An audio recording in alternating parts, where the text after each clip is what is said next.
Guys finally Virat Kohli আমাদের ফর্মে ফিরে এলো এবং শতক করলো। অনেকদিন পর বিরাটের ব্যাট থেকে আমরা 100 রান দেখলাম, শতক দেখলাম। অনেকজনই আশা করেছিল যে বিরাট কবে শতক করবে, বিরাট কবে ফর্মে ফিরবে। ফাইনালি বিরাট কোহলি কিন্তু ফর্মে ফিরে এলো এবং পাকিস্তানকে হারিয়ে দিল।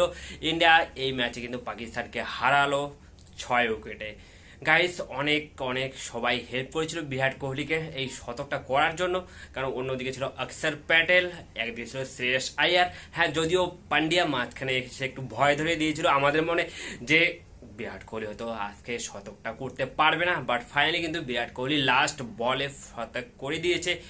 লাস্ট বল বলতে জেতার বলে, যেটাতে জেতার বল যেটা ছিল 2 রান লাগতো, ওই 2 রানে কিন্তু লাস্ট 4 মেরে দিয়েছে।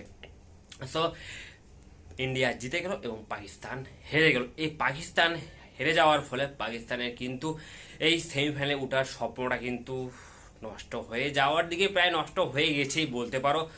এখন রান রেটের ভরসায় থাকতে হবে, অন্যদের ম্যাচের দিকে তাকিয়ে থাকতে হবে। দেখা যাক কি হয়, পাকিস্তান সেমিফাইনালে উঠতে পারে কি না।